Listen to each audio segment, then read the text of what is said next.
Hi, how are you all? एक बहुत अच्छा सवाल आपके सामने है, तो आप पॉज़ करके इसको सॉल्व करने की कोशिश करें और सिर्फ़ एक लाइन का है, ज़्यादा नहीं है। अभी जब मैं आपको सिखाऊँगा, समझाऊँगा तो आप बिना पेन उठाए भी इसको बना देंगे।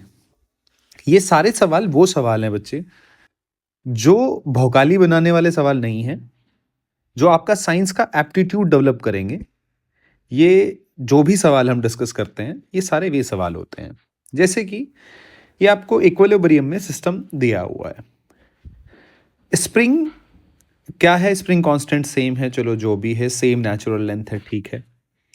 The tension the tension in the spring is 10 Newton, ये आपको गिवन है। इफ स्ट्रिंग इज बर्न्ट, जला दिया आपने, ठीक है, या फिर कट कर दी, ऐसा कह लो, कुछ भी कह सकता है वो। Find acceleration of the block, block का एक्सेलरेशन, यानी कि जैसे ही आपने उसको जलाया, यानी कि रस्सी काट दी आपने, तुरंत आपको बताना है उसका एक्सेलरेशन क्या होगा। अगर आप ध्यान से देखो इक्विलिब्रियम, ये कुछ ऐसा सवाल है, इसके जैसा सवाल आपने पहले यहाँ किया भी होगा। मैं थोड़ा सा याद दिला देता हूँ आपको।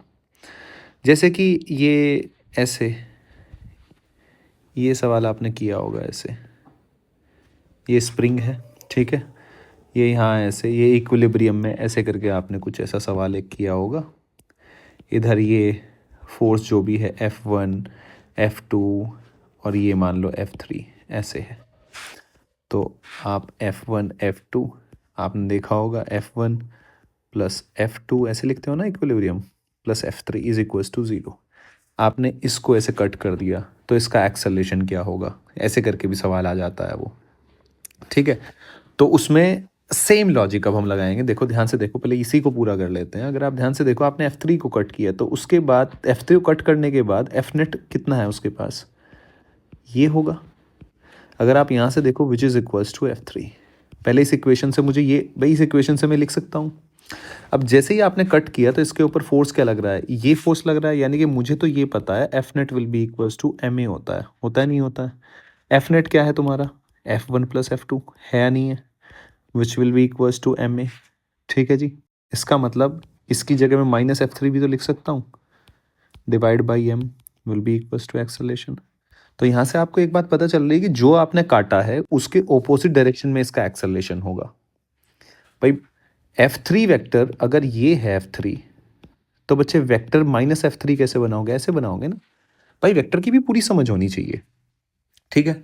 अब आपको ये सारी बातें पता है, अब ये सेम लॉजिक, ये सेम चीज आप यहाँ, तो आधे बच्चों के दिमाग में आ ही गया होगा। अगर टेंशन कट करी है तो इसके ऑपोजिट डायरेक्शन में, अगर मान लो आप F1 ये है, ये F2 है, वेट आपका नीचे है, तो F नेट टेंशन कट करने के बाद F नेट क्या होगा, F1 plus F2 plus W will be equals to minus T vector.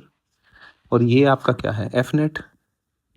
तो यानी कि आपका जो एक्सेलरेशन वो होगा, वो एक तो डाउनवर्ड होगा, तो ये तो अपवर्ड वाला तो गया, और कितना होगा, 10 बाई मास, यही तो है, T बाई M, यानी कि मास कितना है 5, यानी कि 2 मीटर पर सेकेंड स्क्वायर डाउनवर्ड। तो ये पूरा कॉम्बिनेशन है इस तरह के सवाल, यानी कि जब भी इक्विलिब्रियम आ जाए और आपका एक चीज कट कर दे वो, और नेट पूछने लगे, तो फिर आपको उस हिसाब से बताना है वो। क्या आप मेरी बात समझ पा रहे हैं? मिलते हैं अगले सवाल में।